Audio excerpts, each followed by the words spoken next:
il y a rassemblement de bagenda qui était. D'accord, c'est que au papa nanga, les services élection, pour na mawa, calendrier au monde nini, ce qu'on le bureau, le équilibre mawa, que c'est les 31 bisoto qui jamais comme ça la yango.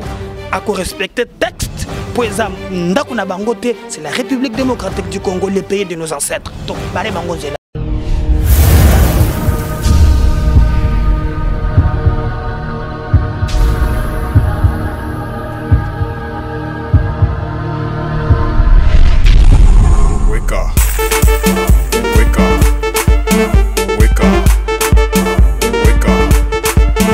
Bonjour ou bonsoir très chers internautes, l'heure dépendra de l'heure à laquelle vous aurez à nous suivre, cette émission sur www.visionplustélévision.com Banapoto. Nous sommes les numéro 1 en matière de recherche et information. Toujours dans le cadre de ma solo, les lots Melibino Namboka, Médard Kankolongo Azali, Yoko et acteur politique RDC, Azali porte-parole, il y a Front Mbotamisika, Front pour le respect de l'accord de la Saint-Sylvestre. Alors le Tokoso, l'objectif vraiment il y a plateforme wana s'il te plaît tobi ki ba franc commis tellement ébélé les lots à front pour le respect de la constitution tozana FCR il y a Jean-Bertrand Wanga tozana ba front et l'équipe tellement ébélé mon mboka Germain Kambinga pas sali il y a les centres mon se demande finalité à biloko wana izani ni puisque l'élection en encore dans 3 ou 4 mois awa. Alors mon mboka Médard Kankolongo, bienvenue. Merci. Alors on a annoncé comme étant porte-parole, il y a plateforme Misika, Front pour le respect de l'accord de la Saint-Sylvestre. Moi, Namboka Médard Kankolongo. Accord, il y a Saint-Sylvestre au Bosiniaki, au Tosiniaki, les 31 décembre 2016. Et quand il y a en vigueur, les 31, on a minute les lots. Je me demande pourquoi attendre 8 mois après pour nous recréer Front Mort pour nous revendiquer l'élection. Merci d'abord de l'invitation. Il faut que vous pour nani to commune front parce que ezana mobe comme côté zulu bana mboka na biso ke poto kende na élection il faut to kende signer bakor ezala kate to komi wana parce que tozana bato oyo bazumboka en otage bazumboka lokola bien privé na bango bako kamba biso na ndenga nko bazo violer texte ba violer constitution. Alors, ndé politique ba lobby au lieu que to bomana to iken to peut cette chance ya souka mbala musunya que les imbéciles qui ne changent pas ba o to komi na bango kuna na accord ndé ba bombi yango bon nakanisi ke to komona makambo ko bongwa na mais changement ba komi ko violer ce texte to ko le bon dans un programme il y a un chronogramme parce que ndé konanga lobaki nini a lobaki surtout comme le 31 juillet déjà qu'on publié calendrier électoral. On ne pouvait pas créer un front dès lors que tout le monde qui est non processus linguiste à la respecter. Mais surprise n'a pas là qui est tant que bisous toujours c'est le capé c'est bisous calendrier il y a kamati avion accueilli la France à le bima ponami et causalité en violation il y a texte pour texte le baki boy a koki ko le babongo soki batomi ça to basangana ki sensa gouvernement na ye mais ye moko lokola azaka tout puissant. Alors, bingai na kokipe senesa na kipe gouvernement tenga moka na misali 3 na loi élection et kozalate ndé to moni ke lokola to traverser ligne rouge oye moko alobaki donc na kalekil na ye mapona mi kozali susu te to boyango to créer front parce que toza na posa ke to sala mapona mi kolandisa ma accord ya Saint-Sylvestre. Mais ligne rouge dans les tiamites parce que moi na mboka et qu'on a inanga la bail rassemblement il y a opposition illimitée parce qu'il n'a na seni kotika memo alors qu'il est 31 août oyo a sa calendrier électoral partiel tozana yo micro bato Orlando biso nanga certains acteurs politiques ko confondre yé ça neutre ça politique ça neutre biso nanga certains acteurs c'est ni ça politique voilà nanga zo défi même cour constitutionnel na bamboka nyonso ezana ba hein et le responsabilité que juge chef de l'État, que juge premier ministre, n'engageons défiant. Au moment où nous sommes wana makambo kazimbe. Kazimbe. Cour royé même qu'on notifie le bino cour boza banane. Hein? Allez notification na yebi angote. Ngala ça ça ma ponami asalisi ma ponami en violation il y a haute cour. Mais bandaki bananga te mona mboka Médard Kankolongo. Ezali mona mboka Ramazani Shadari nde akomaki mokanda. kolobeke to lingi na province oyo ba place eza vacante ba changer ba gouverneur. Voilà. Nanga salika exécution. Voilà, c'est-à-dire que non, mokolo musushada le magali susu que non nanga la muka kende na Brazzaville, c'est l'élection que ndoko sala kaka. Donc texte c'est la susu te na mboka. Non ça c'est n'importe quoi. Nous pensons que c'est le théâtre na bango, bazaka kana 4 mois. Bêtise na bango, bazaka na 4 mois. Bisso na front pour le respect de l'accord de Saint-Sylvestre parce que Kobo Sanatege Congo marche ndé est regroupé biloko nyonso. Alors tant que tu lances que plateforme Congo marche et ça qui peut tout bunda pona ba Congo eza bâti na ko respecter texte.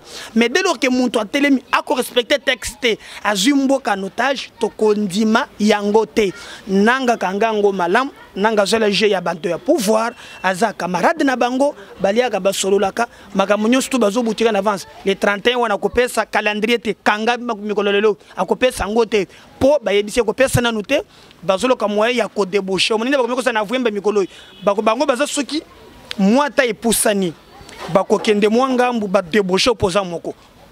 Donc opposition est s'essouffler. Après la stratégie mususu si bakokos mais yambala oyo tokopesa bango chance te peuple a déterminé ya ko mettre bango nyonso dehors. Article 64 le boy sobo moni bato lengi baboto le bino mboka botike la bango te tout congolais le droit de contenir bango en échec. Ngai na sali par na ngai na front pour le respect de l'accord de Saint-Sylvestre to lobi ke mapona mieza ko senga nanga te mapona mieza yemer ya nanga te yo bana bato maju ya rassemblement te bagenda kete la ko senga o papa nanga pese biso élection pona mawa calendrier o munde nini soka lobi o na ekile bino mawa ka c'est le 31 biso to ko ki jamais ko sala yango à respecter texte pour c'est la République démocratique du Congo, le pays de nos ancêtres. Donc baré bango zela. Moi na mboka medar kan kolongo balobara lisapi moko sokola relongité.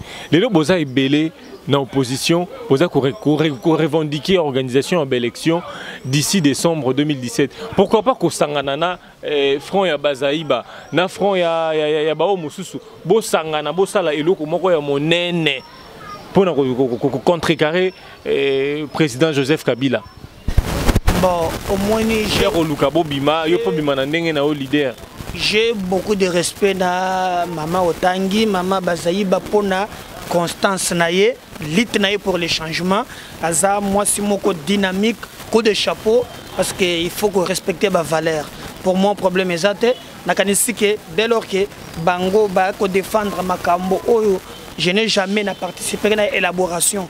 Il y a plan mususu na bangote, projet na bangote, na koki jamais kokota. Mais dis-moi oyebi parce que za Congolais oyebi. To la naraba média to oyebi que lutte eza moko organisation à élection. Les fronts pour le respect de l'accord de Saint-Sylvestre et zalina objectif c'est moko. Awa tozolo ba awo na opposition nyons kalate ozo mona makambo ko selema na Kinshasa awa oza bato balandaki biliba monaki décret tozalaki na bilenge mokolo wana tozalaki au-delà bato ya service ba filtre ki biso to banga ki te to brava ki père pour vous dire que to ko respecter bato nyonso oyo soki ekosenga biso qu'un jour to kutana pona koluka alternance crédible. Pourquoi pas qu'on s'engage le problème est. Mais pour le moment, c'est dégager ces régimes où ils allaient échouer dans le plan nyonso. On ne défie pas les pouvoirs en place. Oui. Pouvoir nyonso. On ne défie pas les pouvoirs en place. Voilà, ce que vous négocier. Ce que vous famille que mboke tekala na courante mboke kufanzela matete za te pour pouvoir les apprendre à résoudre les besoins et ya peuple. Dès qu'un pouvoir est illégitime anticonstitutionnel, nous devons leur barrer la route. Ce que yo kondima na tikelio mais moi avec les fonds nazo défier bango conformément à accord, conformément à la constitution. Constitution peut singa droit ya lobby parce que gouvernement oyo régime oyo et c'est la qui limité le 19 décembre. Dès lors que ba fandeli un compromis politique ça ya accord Saint-Sylvestre ba violer yango to ko pesa bango ata jour mo côté na ko yebiso ba ko kima ndenge ba yelaki ba ko respecter accord parce que la République est basée sur le texte. Dès lors qu'ils m'ont violé le texte, monsieur eza dikablo na yote na comprendre que bino ba journaliste boko défi régime te boko tikala bango mino tambola quand même mais biso to boy avec les fronts pour le respect de l'accord de Saint-Sylvestre et wana pena ko biso mokonzi mboka bato wana balingi te akoko tane jeune bango te parce que bango musala bango ezandende bako saki Mobutu wo Mobutu bande ko zwa biso to kende ko mela makila il tuait les gens ba trier moko na Maroc bazongili susu awa bande ko soso Kabila na ko senga yeke jeunesse congolaise tous a déterminé pour une alternance crédible en 2017 décembre bazwa mboko na bango nde bazwi ba mikolo yo luzola otiko pesa makambo mosusu tout ça bazwa mais 4 mois na bango etikali batikele biso mboka na kimia donc tout ça un ancien chef de l'état en vie yango na koloba keno ndeko Kabila za président na biso nyonso donc na 4 mois etikali à cause de pas la grande porte sinon pas je vous dis franchement que to peut pas tenter moi na mboka Médard Kankolongo to bibino ba politicien to binde bozalara lelo boza ko tenir mordicus élection pe na kati ya feuille de route ya Front pour le respect de l'accord de la Saint-Sylvestre, Bozo prévoir les lots de dialogue. Bozo prévoir les lots de négociation. Et zonga, toujours dans le cadre de Nini wana, contour wana, pour revendiquer l'élection en 2017. Les lots, bah émery au Kunji. Bazara na opposition, bah olingankoi. Bah loba langa joanati. Tolingi mboka, tolingi l'élection. Les lots ont revendiqué peut-être parce que au ligne on aura un poste mort quelconque. Je vous rappelle que Nassana Zopost j'ai démissionné. Je suis parmi les rares Congolais. J'étais le chef du protocole du ministre de l'enseignement supérieur et universitaire. Chef du protocole, le ministre Zandengé-Moro. J'ai fait le Congo. Nassana voyage pamba. Privilège à Kosakanate. J'ai démissionné. L'homme qui est devant vous. Parce que dans mon acquis, tango bozo s'engager dans la politique, il faut que bondi la mécanisme et non ma boum. Donc, pour te dire que quand j'ai quitté, j'ai créé le Congo Marche. Congo Marche, na monaki mboke kufi pona nini pona bactère politique. Je dénonce batozo tangelanga wana ngambo na lobakango tous les jours. La boza na ngambo moko. Non, ngambo na ngambo ya batoyo ba la politique ya sonité. Nous voulons le renouvellement de la classe politique. C'est pourquoi nous amenons des idées claires, concis, bamona changement na mboka na biso. Bandoko zo tangelanga idege bakatisi. Batalisi obaza banani. Pour la première fois, le ministre du Transport, c'est là où je demande à notre peuple de ne pas gober n'importe qui. Vous comprenez? Il y a bis. Bien privé. Bon, le régime Oyo, il un régime bâti sur l'impunité. Ce qui donc, on prend les traîtres et des voleurs. C'est clair et point net. Mais notre peuple, sur le théâtre, dans 4 mois, ils nous laisseront la République démocratique du Congo. Un pays il faut beau vivre, égalité des chances. Comment dans Boga Nabiso, jamais. Nous pensons que dans les 4 mois, le régime au revoir, élection causale, avec ou sans Bango. Alors bon, en Boka Médard Kankolongo, accord politique, il y a 5 ans, il y a Saint-Sylvestre, il y a vaste, et le Bélikaka élection, et le Bélipé des crispations politiques et autres que tu as abordé tout au long de l'émission. Chapitre 4 et accord, il y a 5 ans, et le Biboué. Dans le temps, on a le côté l'Ifalansi, avant tout ce qui est Lingala, les parties prenantes s'accordent pour une réforme totale du fichier électoral et l'évaluation une fois tous les 2 mois. L'opération d'enrôlement des électeurs en cours. Déjà, dans le premier trimestre de l'année 2017, Herbomoni, Sensa, était mis en place. Mon évaluation en processus électoral est ça limité. Aux ala qui pour nous obéler là, au lieu de l'aller 8 mois après pour nous loba, que Boza pour revendiquer l'élection. Non, non, tu sais que na sautangi accord très bien. On se demande tant on a nios aux ala qui février, mars, avril. Accord et l'obaki évaluation ko salema. Tous les 2 mois n'attend. Nazo bisayo liboso na biso toza na un régime qui veut s'accrocher pour violer kaka accord ba violer même constitution. Devant un tel régime, la résistance reste le seul moyen pour nous libérer tout un peuple. Yo est-ce que c'est nécessaire na mboko? C'est nécessaire. Boyo bisensa. C'est nécessaire. Yo bisensa. Ya wapi? Et tout à la claire, Ndeko Meda. C'est ça, Lenganko, le président. Mais on a tout ni. Yobi Sensate. Non, comprendre. Ngana Tuni, Yobi Sensate. Mécanisme est suivi accord politique le 31 décembre. Bayo Kanaki Balobiki, il faut bâtir mécanisme moana. Si on a comprendre, Montoyo Tangiwana parce qu'il n'est pas moi. Yenda zo kumba c'est ça bazango tunakana ngaba ça la réunion tripartite. Mais est-ce que na lobby hein somo za na mangeoire elengeye bako peki sabino kala te bako zelo ko mona ndeba ndeba ko kimao. Boyo zo boyo c'est ça. Yo zo ba c'est ça nini? C'est ça. Conseil national de suivi de l'accord. Ya nani nani azoka mbango. Mais Olingankoy, Joseph Olingankoy.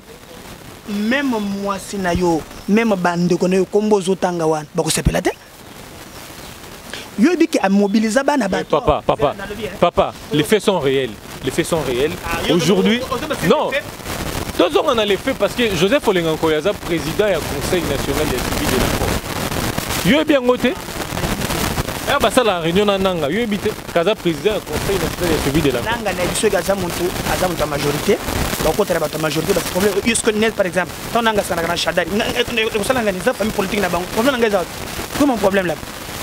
To so ba sanginga na ndola na bango non. Bazana mangeoire, bali bazana 4 mois. Et puis écoutez, le monsieur que vous me citez, Ayaki Awa a mis bana ba pauvre dans pour les élections non. Pour moi que ça complicité avant Koutou basala mascarade wan. Webi ki a telema sangisa batu na siège le biki non, ma pona mioko to ba olola ki. Mais comment voulez-vous l'homme nan bâtir en place pour un exact tricage? Il a déjà annoncé que ma problème en 2017 camarade n'est pas gendaki na poto na France na yefa lobaki ma problème pe ko sala te. On dit yo wana ndé ba bendani alia azo mbongo babisa silisi akozo pe mususu oyo ko bazo sala mbongo les mbongo na bango te, ce sont nos impôts. C'est le bien de notre pays. Yango na lobité moi na mboka Médard Kankolongo. Et bomonaki 2 mois et les qui 3 mois, 4 mois, 5 mois. Donc comme il a 6 mois. Bon nani ni kozela si le 8 mois. Na banda ko dénoncer makambo wana nyoso. Parce que accord et lobaki. Ça peut complice. Na zo bisayo accord et lobaki que le 31 juillet ndeto kozala na calendrier électoral. Vous comprenez? Donc je ne peux pas anticiper. Pour nini accord lobaki que to publier calendrier. Tango na monika que l'homme a la casquette ya majorité et que le 31 et l'équipe na sala de première déclaration. On a une démission à vérifier. Donc moi je ne suis pas complice. Moi c'est moi qui vais me dire Ngaï na lisanga na biso to alternance awa. Kala te beaucoup na action sur terrain. Toi c'est la kaka bato wana ba publier calendrier na bango ya lukuta ba ke kotana ko ba ko leba ko mela. Samba ko tona ka biso. Makela ya bana mboka ba ko koya. Pona démocratie ba ko futaka ya. Mais alternance en Européen, mon amboka Médard Kankolongo. Ozo lingue ça il m'a le parce que Nanga, les lois en Kassai a annoncé qu'il lobby, elle a dit Radio France Internationale que bientôt bah lingue va un enrôlement à Kassai. Ce qui prouve à suffisance que si en décembre on n'aura pas deux élections. Parce que alternance en politique, vous avez la tongo pour alternance politique, alternance politique. La magie. Nanga longola ye le kamwa technique na mutu na ye nanga ye naza technicien expert en matière électorale bande ko bakolanda be babenga on va comprendre que zo défendre ye mais na ko biso ke non nanga longola le casquette ya technicien tiaye na bandela tambala 5 10 c'est un acteur politique il défend la volonté ya majorité un point intérêt le problème ici n'est pas politique le problème ici n'est pas technique c'est un problème technique et regardez au moment en 2011 vous savez l'élection dans combien de mois? Souvenez-vous, dans 3 mois. Tu as combien de kits? Tu as 11 000 kits. Maintenant, tu as 22 000. On a doublé les kits électoraux. Pourquoi tu as une élection? Non, le problème est que nous, gelé. Au moins, tu as la bande de Zoma, tu as la bande de Ballet, tu as une facilité, tu as la base 3-4.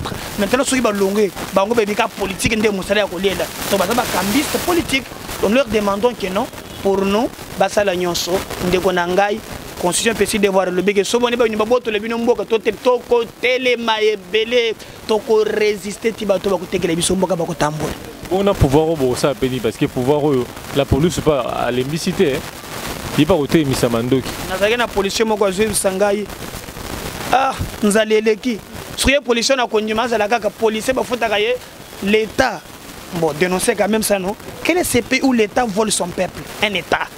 La police, c'est là que l'État a un impôt na 1700 na taux du jour. À quoi faut président 930? Il y a président qui la compte? Président va combien? 100 000, non? ba mususu ba 40 000 akufuta ndako combien eza soni mais na mokili eza na soda moko talonga peuple. Ce qui était pour les agents, peuple n'a pas été improvisé par des acteurs politiques.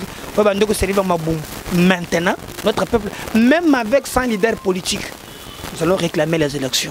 Donc pour le moment, moi je peux vous dire que ayez vos apaisements. Mboko zoko elengi ne bantu kozana poto bakozonga Kinshasa po tango tozoka mata mboko na maboko moni na lolenge dollar ezo mato mboko zoko elengi 4 mois ko pour baoyo atatu bomba ngo 20 eloko ko changer date parce que dans 4 mois je te place pour mon Congo zozonga les grands Congo yo yeba les Congo debout auto ko sala vraiment bato bazo sepela lelo soki na Brazza ba ko beto lokola muyibi congolais a commis na valeur partout mais Congo tozo lukela ya lobby eza Congo ya congolais na fierté bato ba ko tele banda ba ko fanda na mboko moi na mboka Médard Kankolongo ba élection bolingi ezala ya lolenge nini parce que accord et lobby il faut s'unir à reconstituer fichier électoral. Accord et lobby, il faut loi électorale. L'Assemblée nationale, loi sur répartition à bas siège. Si le nom en bon nom de sa limité, nous avons une élection en décembre 2000. Toi, exact, tu as 4 mois. Oui, non, 4 on a plan de bisous, tu peux ça tant la franchement. Dans la bise de plan d'Angaté.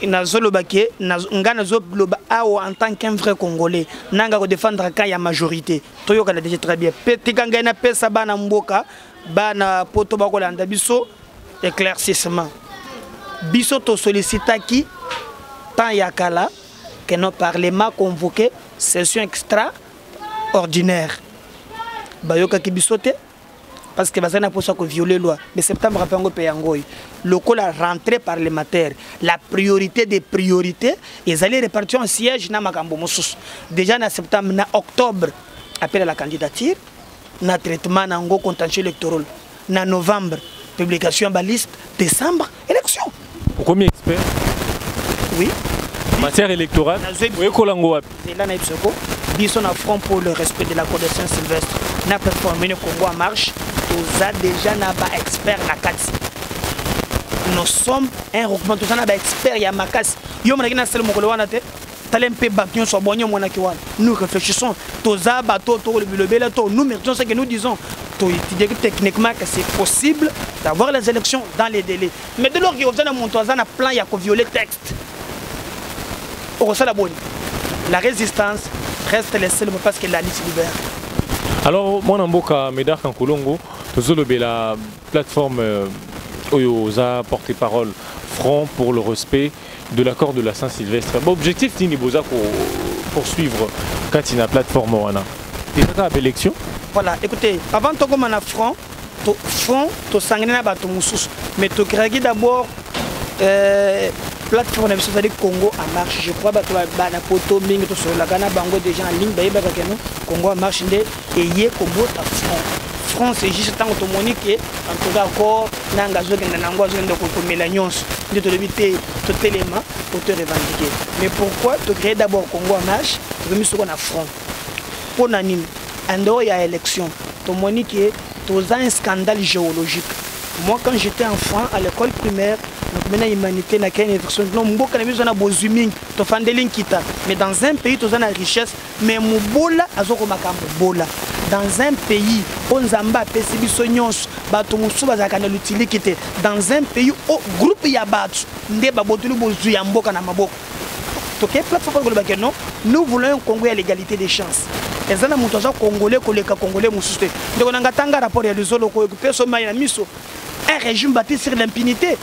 Nous nous disons pour créer encore pour créer l'égalité des chances donc attends que soit ndenge mon côté na vie mais bozuya mbore profiter na bana mboro nyonso b to lingo créer un Congo où il y a mutunyo soza égal likolo ya mibeko pas un Congo des hommes forts bato muso ba faible non na mboka oyo soki yo nanga to salimbeba ba kotinda ner ba lokuti ba bomi mais ba muso ba ko violer ko zo mboko problème ezate non Congo to zo refa ngoto to zo refa un Congo où il y a le respect des textes pas un Congo des individus.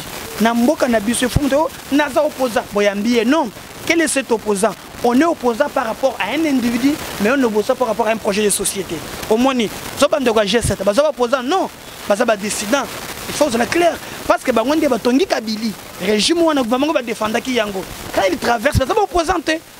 Donc on est opposant par rapport à un projet, opposant par rapport à un programme. Donc nous voulons un Congo bâti sur le texte et non pas sur les individus. Parce que ce qui pose problème dans Mboka Nabiso, il y a problème, il y a respect, il y a un texte. Ceux qui ont gagné Paris, Congo cause la malam. Voilà pourquoi tu sens que ma qualité de Baninga pour créer Congo en marche, tu y es payé Coco en affront pour respecter l'accord de Saint-Sylvestre. Alors, tous on a un accord à Saint-Sylvestre, Bozolo Bela Mingi, plus sur respect à accord à Saint-Sylvestre, et pourtant accord est vaste, accord Zolo Bela également, des crispations politiques. Kaya Eugène Diomindongala, Moïse Katumbi, Jean-Claude Mouyambo, Obazangi Batokolo Bela Bango.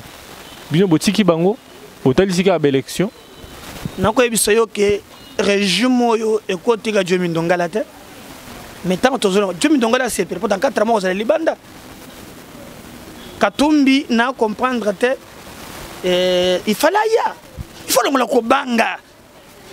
Ça va contentieux na gouvernement congolais. Ya wa. Yom to sambela.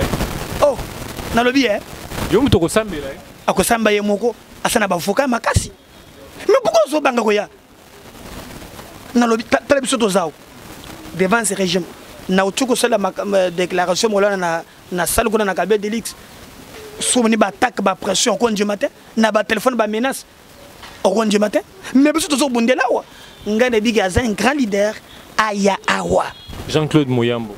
Jean-Claude Mouyambo dans 4 mois aux Libanda parce que le régime Kotika est un régime aux abois, un régime qui vient sur la répression et la violence dans 4 mois aux Libanda. Tonto Bunda Keno, bo ata au sengi bangon de bakote bangote, Franck Diongo dans la prison.